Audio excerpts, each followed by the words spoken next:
This Jets podcast is presented by WinBet. Betting is a team sport, bet together at WinBet. Eric Allen here, joined in the studio by linebacker Quincy Williams. Did you have any chance to do any uppercuts over bye weekend? Bye week, I didn't get a chance to do no uppercut. That's a good thing, because usually if I do an uppercut, that means I'm getting physical. So I ain't had to get physical. So we were just talking about it before the camera started rolling. You had a chance to go back south, Birmingham, Alabama, where you were raised. Yeah, went to Birmingham, went and checked out my brother at Miles College. So got a chance to watch him play. It's been 4 years? So this was our first time actually getting to see him play college ball. Family reunion, right? Because Quinn went down with you as well, right? Yeah, Quinn went down too. Now, do you all go together or do separate travel plans? No, so we went together because me and Quinn live in Atlanta. Right. So both followed each other down and stuff. It was fun. How do you play? Road trip. He played good. Yeah? Yeah. So how many siblings do you have? So I have 3 siblings. Got 2 younger brothers and 1 younger sister. Okay, so what's your younger sister up to now? So now she's a school teacher. She actually has her own classroom, started last week. Oh, really? Yeah. What grade? First grade or kindergarten. I can't remember. Yeah. But she got the younger kids, though, so she like it. Sit there some flowers and stuff. Really? Yeah. How many years are you guys separated by? So me and Quinn are like a year and some months, and then it goes like a year and some months after that. So you're the oldest of the bunch. I'm the oldest. What's it like being the eldest? Leading by examples. It's not really hard, for real. Yeah. They do a good job by also leading by example too, though. So I learned from this. Like I learned from Quentin a lot. Also, I learned from my younger sister. She's like real good, book smart. So I learned a lot from her. I learned from my younger brother too, though. Right. So we all learn from each other. But leading by example is like my biggest thing. Do you see your mom and everybody as far as you guys are concerned? So my mom passed in 2010 Right. to breast cancer. So I see her a lot in everybody, for real. So like that nurturing mindset, and then also she was real big on education and stuff. So everybody's focusing on getting their college degree. My sister has her. I have mine. Quinn is finishing up his, and then my younger brother's finishing up his. So that was the main thing. That's the reason why I asked you, because obviously your mom's been a driving force for you guys. Right. And it's so interesting that your sister followed in her footsteps as far as being an educator, right? Yeah.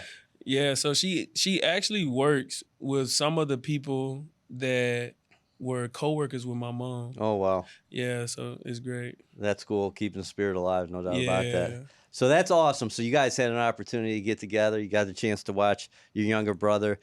As far as from a football perspective, was it kind of bittersweet leaving here? Because you guys were on such a high in terms of 2-game winning streak, just took down the NFC champion, defending NFC champion Philadelphia Eagles at MetLife. It was a crazy atmosphere. Yeah. You're playing so well. What's it like when you're like, I got to get away for a little bit? So the biggest thing was more like I wouldn't say it was more like yay, get away a little bit. But the mindset was, coming off the win was like, come in, let's go over the win, and then on top of that, let's also go on what we did season, the first half of the season. So while you're taking a little break, giving your body a little break, during your treatments and stuff, getting your body back together, you're also getting your mental together too, with making corrections on like stuff that you might have had problems with at the first part of the season. So you get that little time to fine-tune some things, get your mind together, get into the playbook if you needed to get into the playbook a little bit more in the middle of the season. So when we come back, you hitting on all cylinders. But you don't take too much time off physically, because we were just talking about it. No. You're still working out during that time away. You take time off, but it's more like doing small things like yoga, swimming,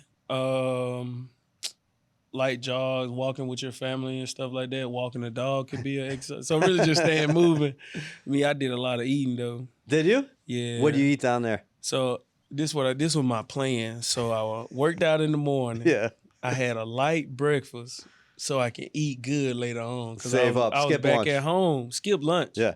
I was back at home. I had some fried fish, had some beef ribs. I was eating good. I can't lie to you. In the South, got some home good cooking.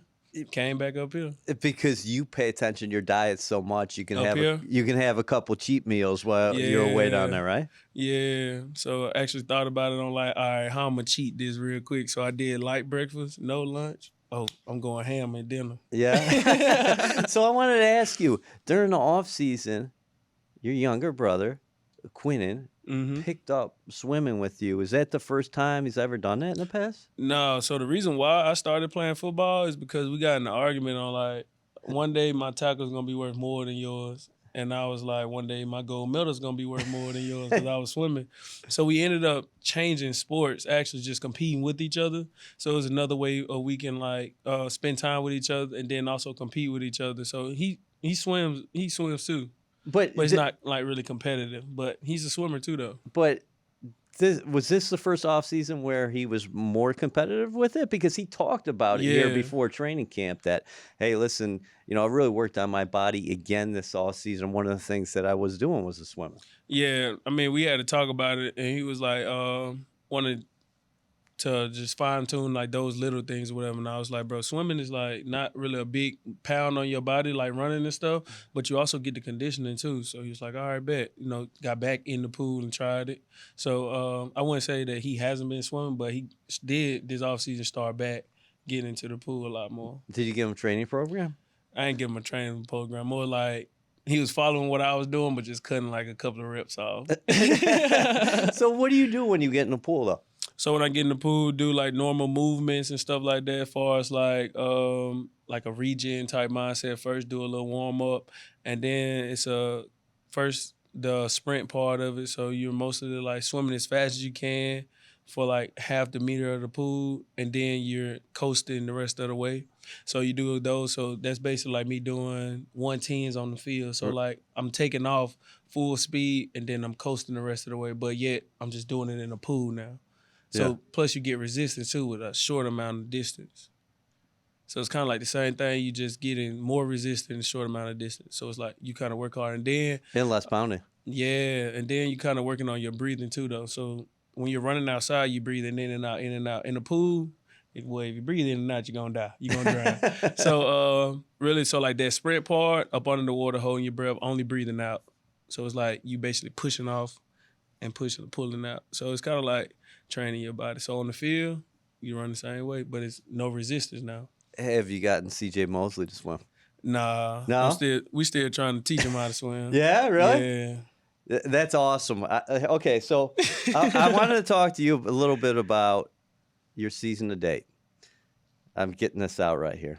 Your stat line includes 60 tackles, 2 sacks, 4 quarterback hits, 4 PDs, which is matched by only one player in the National Football League, even though teams have played an extra game than you guys because you had the bye week. That's Patrick Queen is the only guy of the Baltimore Ravens who's in the same neighborhood. And in recent history, according to our Randy Lang, back to 2001, Quincy Williams is one of 4 to reach those thresholds through 7 weeks. 60 tackles, 2 sacks, 4 quarterback hits, 4 PDs. That's saying something.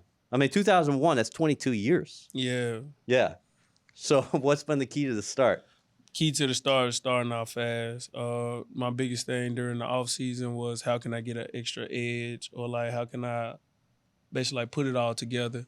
And I'm gonna be honest, I had like a serious meeting with myself on like, so the contract stuff came out and stuff like that. So it was more like going through that process, and then you hear like everything out there and stuff like that. So I did get caught up in the media type thing. So like you just going down reading all these type people, like the people they're comparing you to, people they're saying better than you and stuff like that.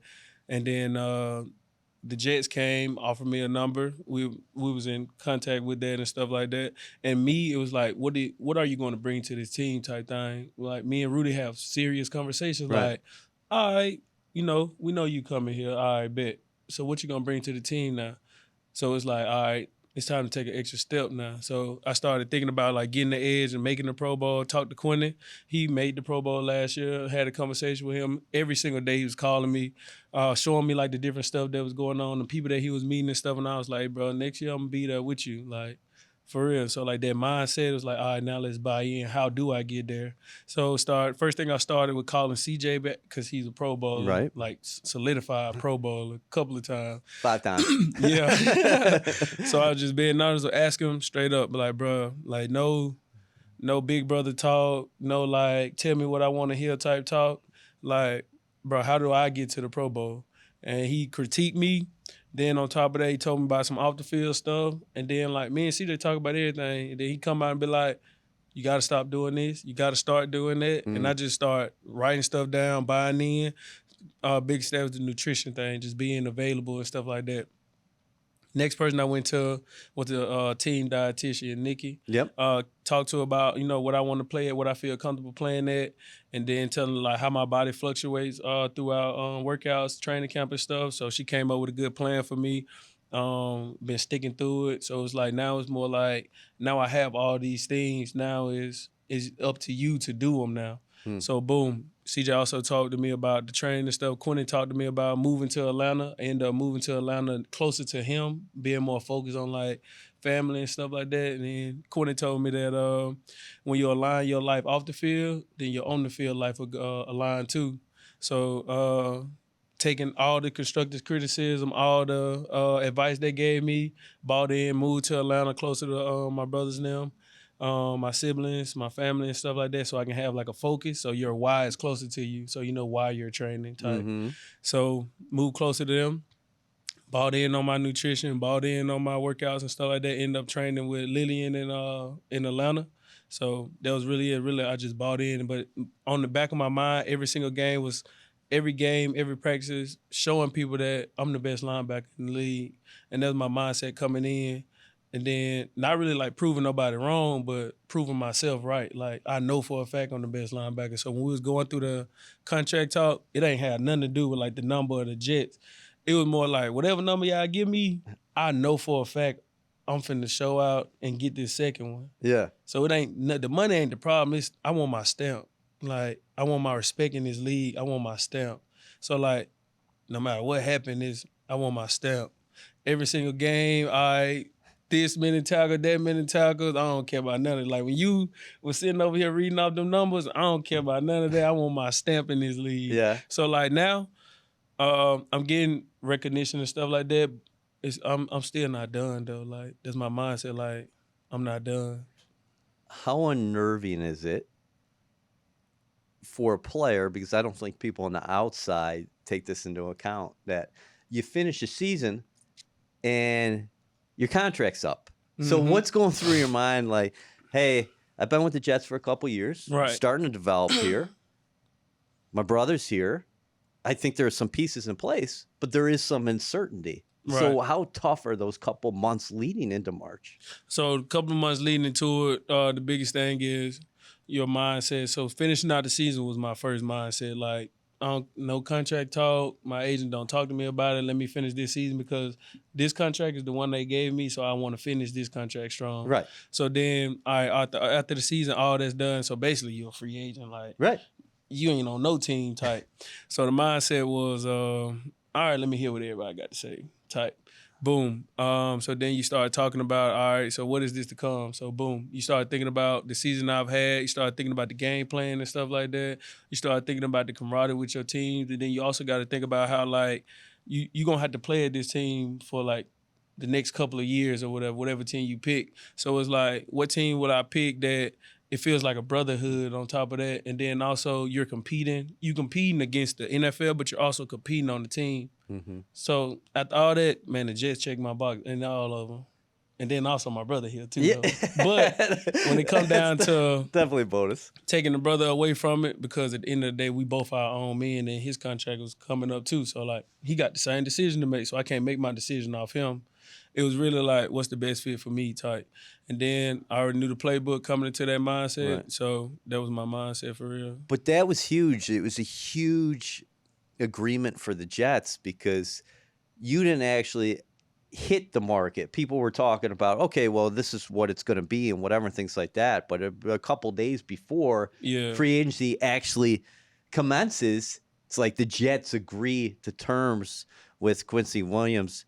Now, with that being said, that must have put your mind at ease. And then you could set forth on this path. Yeah. So like I said, the mindset was like one really after everything, like just hearing everything coming back was more like for me, so I know what I need to work on next year. I already knew I was going for the Jet, but it was more like what everybody else team like think of me, like, you know, what am I hearing? What do I need to work on? What my weakness is? What do you feel like my strengths are? So that's why I was listening to other teams, hearing them out, just asking them questions and stuff. Quincy knew he was going to the Jet. Right. But it was more like I want to hear the feed and stuff like that. So after I heard all that, it was more like, all right, they think I'm more like, you know, they trying to play with me. Like, I know for a fact who I am. So this year, as soon as the money got done, boom, it wasn't never about the money. Boom. It was more like, I just need a place. So I know for a fact I have a job security. We can talk about that. So, like, money, hey, I'm going to the Jets. Right. Job security, my job secured. Now it's time to show what I got. You keep on playing like this, you're gonna be getting. That's what I'm saying. So I won't really worry about the money. Right. It's more like, yeah, right. That's what I'm saying. I won't really worry about the money just because like what's coming next, I know for a fact. Like, so what was the word on the street when people talk about your weaknesses? So my weaknesses was coverage. Yeah. My weaknesses was coverage. My weakness was that my strength was too strong. So like speed is my strength. So I'm too fast. So Over it's basically like over pursuing. Yeah. Over pursuing, out of place sometimes. So it's like boom. So like, all right, now how can I control my speed? Yeah. So it's like boom, how can I be better in coverage with my eyes and hands and playing in my like learning how to play within the scheme. So like I'm hearing all this stuff and then it come back to then hearing what CJ saying and stuff like that. So it's like, all right, I need to learn how to fit into the scheme. So talking to Rudy and learning the scheme, why not go to a team that you already know the scheme too? Mm-hmm. And like me and Rudy been my coach since I've been in the league other than 1 year. Yeah. So I got like, all right, so I can learn the scheme even more because that's why I was out of place a lot. I was just trying to make plays everywhere. Then how can you control your speed? All right, that's something you can do with training and stuff like that. Jets fans, we're in our final push and the clock is ticking. WynnBET is giving you a golden opportunity to win VIP prizes for the 2023 season. The WynnBET Green Room is the most exclusive space at the stadium with all-inclusive food and beverage, lower-level seats, and appearances by Jets legends and celebrities. New Jersey customers, all you need to do is wager at least $100 on WynnBET Sportsbook or Casino. For New York customers, all you need to do is wager at least $100 on WynnBET's Sportsbook. The best part? You get an entry for every $100 you wager. Is this the perfect place for you? Obviously, you love it, but when you're talking about Mike Rudenberg, the Jets linebackers coach, then you're paired up with C.J. Mosley, who I consider a cerebral assassin. The guy's intelligence, football intelligence on another level, and his human intelligence on another level. And then your defensive coordinator is a guy who played 10 plus there you go. years in the National Football League at the position of Jeff Ulbrich. Yeah. Yeah. So like all that buying into it, they bought into me. So it's like, all right, listen to what they saying and buy back in. So that was the thing. So like throughout the whole time I've been here, they've been telling me, tracking this, tracking that. Me in my head, I'm like, all right, as long as I'm the first one to the tackle, I'm good. But it was like, how do you fit into this game? So like this year, I feel like I'm doing more listening, to be honest. I'm like buying in more. Yeah. And that's what it took my game off. So like I'm not running around the field just trying to make every single play. I'm making the plays that come to me or making the plays that's supposed to be meant for me on my side of the field. So I'm not out of place. Blessing in disguise 2021 when Jacksonville waved you? Oh, it was a blessing in disguise. It's just one of those things about having faith. Yeah. Yeah. Do you have any time to feel sorry for yourself? Because it's like, okay, you get waived. Right. Then you're like, oh, well, Jets claim me. So I'm going to go to a new team. I'm going to move up north, and here we go. No, you had that feeling. Yeah. You had that feeling. So I got cut. You got to wait 24 hours. So with that 24 hours, I had to sit with myself as far as like, hey, I got cut. Usually that means you're not good. You're not good enough to play for the team. You got to think about we had came off a horrible record. Yeah. So it's like you got cut from the worst team. So you the worst player got cut from the worst team. So, I mean, they said in your mindset, but as soon as that happened, my brother called me. It was like, bro, you going to be good no matter what. Like, you get your second chance, just take off. And then that was my mindset, like, all right, second chance taker, I just need that one chance. Prayed about it, was like, I just need one chance. No matter where I go, I just need one. I won't ever feel like this again. Jets called, boom, that's my one chance. So I came here. I think my first game was when the uppercut happened. So Patriots against the Patriots, first game, uppercut first. Might have been second or third series. Yeah. Ball out to the edge. Big hit, crowd go ooh. And then that's when the uppercut came. It just came out of nowhere too. It was more like a feeling. Uppercut, ever since then, bro, I've been playing the same way. You know what I've been thinking about too is that I look back at that draft class that you came in, 2019. Second linebacker taken. Well, not only that, but they took, and Jacksonville's a good team, but they took Josh Allen in the first round. Great player. Yeah. I'm thinking to myself, while I watch Jacksonville now, wow, what if this Quincy Williams was on that defense? Yeah. I like where I'm at now, though. I ain't even thought about I'm going to be honest, I ain't even thought about the No, Jaguars. of course not. Yeah. But far as like, if I knew what I knew now, back then, I'm going to be honest, I wasted a lot of time. Do you really think so? I know so. Like, me as a person, what I was doing off the field and like my mindset on the field, I wasted a lot of time. Like, if I knew what I knew now, I would have been better. But was that because... It was a new position too, though. Right. Yeah, that's what I'm saying. Explain that. At Murray State, how were they using you? And then once Murray State, it was a small school. First of all, I wouldn't have been there if I would have been academically ready. But they took a chance on me, and they had faith in me, so I had faith in them. Mm-hmm. But my mindset was different, though. It was more like, I'm not supposed to be here, but I'm here, so I need to make the best. I'm the only player drafted ever in the school, since they broke ground on it. Right. So it was like, I gotta make it out of here no matter what. So I was calling my brother. CJ was at Alabama. Before CJ knew me, I was doing the same stuff CJ was doing already. Yeah. I was calling Quincy, hey bro, what the linebackers, Mac Wilson, them up there doing? Like, what they take in and stuff like that, protein shakes and stuff like that. Because I'm at a small school, we didn't have all that access. So I'm calling my brother saying what the linebackers at Alabama doing. Yeah, I remember you telling me and Bart Scott about that. Like, I'm trying to figure out what they doing. So now I'm buying in, like, no, I got to get somewhere this year. And then I end up having to put my highlight tape on YouTube, like make my own account and everything, put it on YouTube, cut up my own stuff because I did PR. I got my degree in PR. Yeah. So in one of the classrooms, we was doing the media stuff. I was making my own highlight tape to put on YouTube to get somewhere. So, bro, I work hard for it. Like, I work for it. Did you put any music to it? No, I ain't putting no music to it. If you were going to put music to your highlight tape, what would you do? Now? Yeah. Now, I'm putting that Part of Me by Future on there. That's my favorite song right now. Part of Me by Future. Okay. Hey, so I told you I want to throw some numbers at you here. Okay. I got some a couple other good ones here. Right now,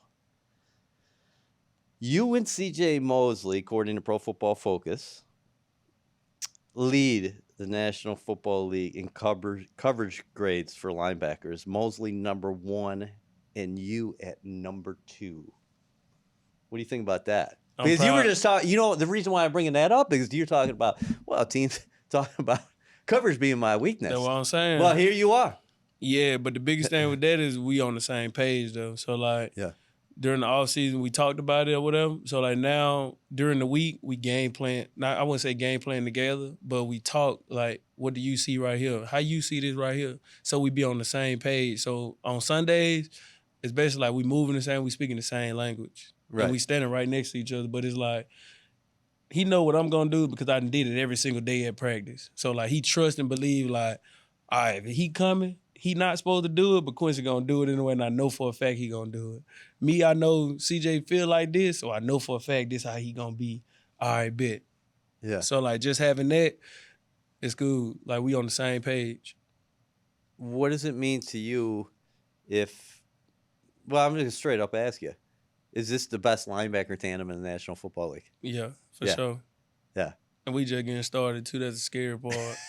And what do you mean you're just getting started? Like, the way we feel, like, so what we would quote-unquote say we in, like, the middle of the season or whatever, boom, I don't mind feel like this game one for us. Like, the mindset as far as, like, all the numbers, everything they talk about in the meeting, stuff like that, for us, that happened last year mindset. So, like, we coming out of training camp right now. what you gonna do this week moving forward. So like basically, it's the second half of the season, but this game one for us. So like now you got to put on the show. Like the beginning of the season, that wasn't no fluke. Like this really like that. Like we really live like this. Like this really how we is. How about the way you closed the Denver game with 2 sacks and As the mine final, said the during the final week. 2 minutes? Mine said during the week. During the week we call it. I say I'm gonna get a sack on this. Every single time I say I'm gonna get a sack on this. Last year my 2 sacks was off that play. So it's like, I'm going to get a sack on this. I know for sure I'm going to get a sack. So as soon as he called it, I said, hey, y'all, I'm finna get a sack right here. And then it was just like taking off. So it's just like having that mindset. But then it's also like throughout the game, playing in the scheme and stuff and not getting lazy on it. That's the mindset. So like I'm lining up right there. Boom, not coming. Then as soon as it's time for me to come, like making it look the same. So it'd be like, all right, he not coming. Right. And then I take off. So it's like buying in, like I was saying. So like the coaches make the call, playing it, boom. Why am I on this line of scrimmage? Then boom, number get called. Okay, this why I'm on the line of scrimmage. Do you think you surprise your opponents with your speed? Because yes, you watch you on film and you're like, well, that guy really can move well. With that being said, there's a difference between watching it on tape and then seeing you on the field. I hear that a lot. Yeah. So like during the game they do be saying that. Is that? Yeah. But I remind them that I'm gonna be here the whole game. I remind them I ain't getting out every time. I let them know. I be like, bro, I'm gonna be there the whole game. Even if I make a play, then make a play again, and they be like, dang, somebody block them. I be like, yeah, your coach might as well stop running this because I'm gonna be here the whole game. You know, Mike Singletary, legendary linebacker, he used to say that I'm gonna be here all day, dog. All day. Like, we can do this you all I'm day. gonna be at. Me and CJ be like, all right. As soon as we call the play, be like, all right, I'll meet you at the ball. Yeah. I be like, all right, bet. What did it mean to you and Quinton to become the first brother pair in the last 30 years, or the second brother pair in the last 30 years to have takeaways in the same game that came against Philadelphia? Quinton made an unbelievable interception. Great read on Jermaine as far as sniffing out that screen. And then you're probably mad at yourself because I was supposed to take. I got a little bit too house excited. call? That was the speed thing. I had already took off before I grabbed the ball. Yeah, we were just talking about that, but I was really excited. But also, my grandma was there too, though. Yeah. So like, my grandma has only came to 2 games, and in both of those games, we've done something like that. I think the first one she came, we both recorded sacks.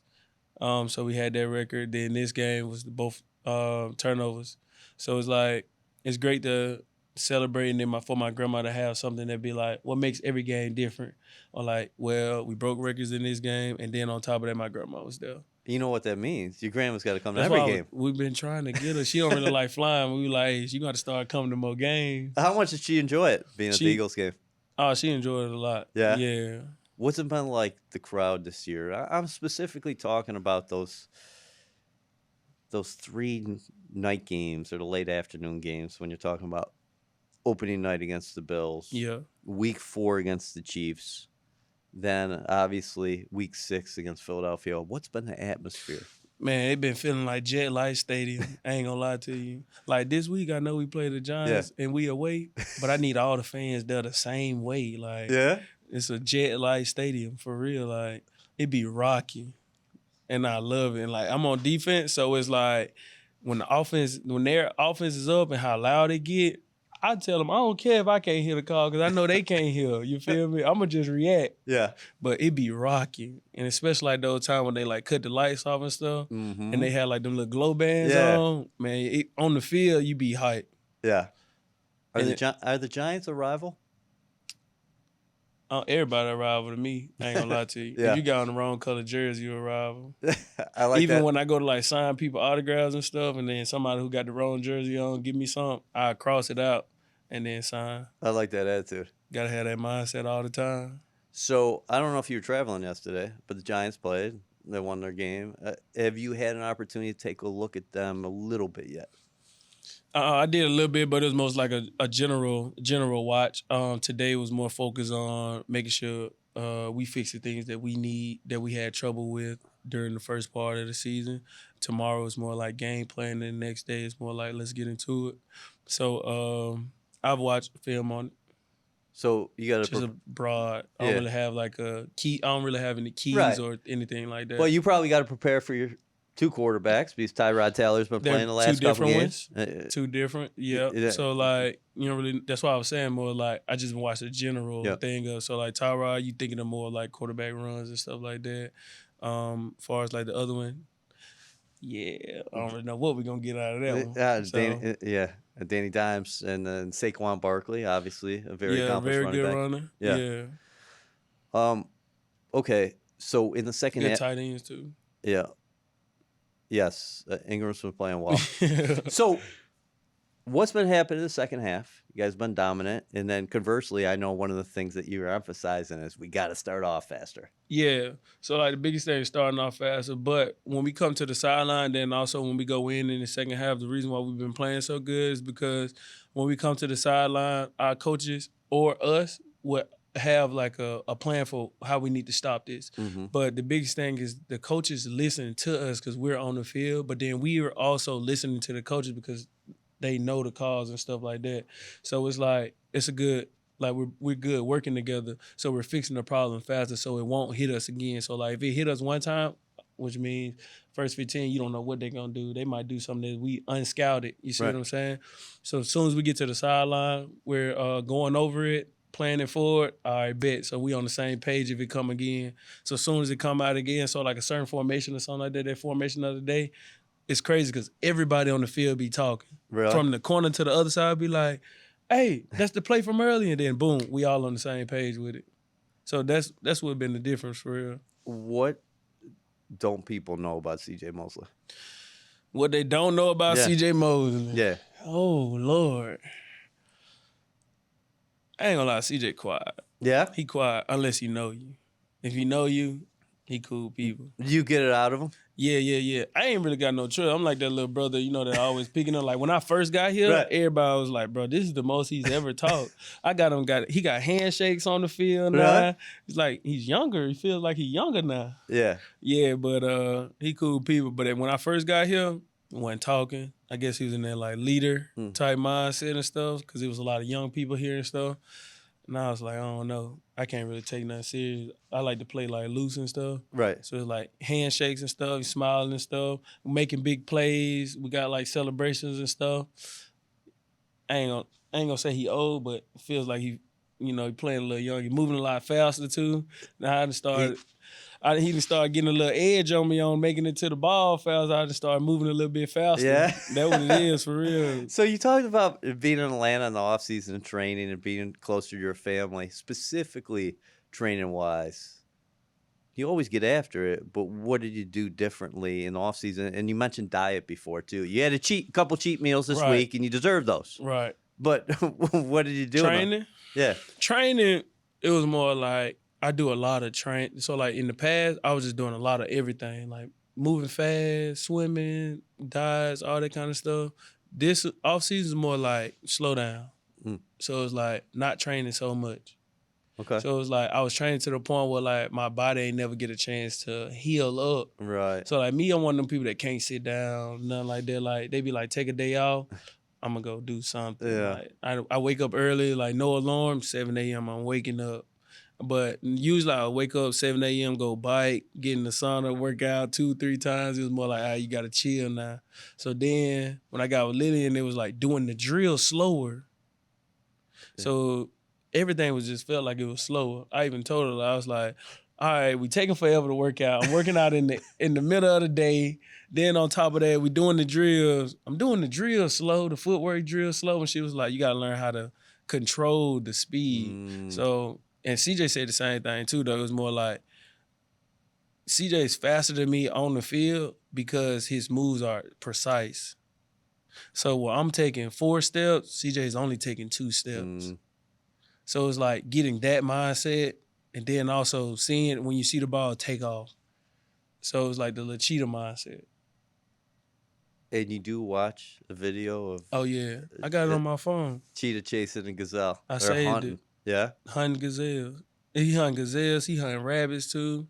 Every pregame, you're in there. Every single pregame. I got a picture. I be on my phone like this, turn it sideways. If you ever see my phone sideways and I'm locked in, that's it. and I'm playing Cheetah some mode. Future in the back. Yeah. Future. And what do you like most about the Cheetah? The Cheetah is more like his precision too. So like no matter which way he going, he locked in. He go left, I'm going left too. But I'm going full speed going that way. So on full speed, you go left, I can go right. Boom, boom, boom. And he still ain't broke stride at all. Yeah. So like that mindset is like me chasing a running back or chasing a wide receiver. Like I ain't trying to change speed while I'm moving. That's basically controlling your speed. How much? And it's just the aggression of it too, though. So Yeah. like when he grabbed the gazelle, Yeah. that's how I be trying to grab the player, but I ain't gonna bite him though. How much do you enjoy the study part of this? Because we've talked about it in the locker room during the week before, as far as you have such a better understanding of the way teams are trying to attack you now. Yeah. Yeah. The study part, you gotta buy into that. And I'm gonna be honest, it do get lackadaisical or boring or whatever. Cause like you get to a point where you realize, all right, this like counter's counter, belly's belly. Like no matter what team we play, so like we've been getting the same belly, the same 6 weeks and stuff. Right. But it's really like just finding those little details in it. Like, all right, on this back, is he looking, or like is he tighter, is he wider? So it's like it's belly, but how can you key that it's belly faster from team to team type mindset? Finer details. There you go. And you're definitely on those. Yeah, small details like cut down splits or anything. Yeah. And you could definitely see it, because I think early on, I think people might have got this wrong with you. Said, well, I don't know if the instincts are there. But if you watch you now. Oh, yeah, I can point it out before it even happened now. Yeah, exactly. That's the thing. Yeah. That's the thing. You watch you now, it's like he knows what's coming. He don't have any wasted. I don't know what's coming. CJ explained it better. I don't know what's coming. I know what's not gonna happen. So like in so this there's no formation, wasted space. There you go. No wasted steps. In this format, I know for a fact I can't get this, so I can cancel this out. Yeah. That's it. And then off this step, I know for a fact I can't get this, so it got to be this. Right. Yeah. So what's gonna happen with this team after the bye? You're 3-3 right now. You're on a 2-game win streak. You got the Giants first. And you treat every moment like a championship moment. But with that being said, you know what happened last year after the bye. Why is it going to be different this year? It's going to be different this year because of the mindset is more like every single week, winning that week. So it's focused on going 1-0 every week. But first it starts with going 1-0 every day. So it's like today, it was more like a walkthrough type day, but we was focused on going 1-0 today. So it's like winning the day. Tomorrow we're going to worry about winning the off day, winning that day. So it's like we're making small victories, big victories type mindset. So then when you get to the big stage on Sunday, it's not like it's a big stage. It's more like another one of those small wins that you didn't already play like it was a big stage on Wednesday and Thursday. So that's the mindset. So like not making a big thing, but actually continuing and being consistent with it. That's the mindset, though, for real. Nobody's been more consistent so far than Quincy Williams. We wish you could continue success. Pro Bowl's on the horizon. There we go. All pros on the horizon. Need that stamp. But I know you got a lot of team goals ahead. This was fun as always. Appreciate you. Appreciate you. Thanks for having me.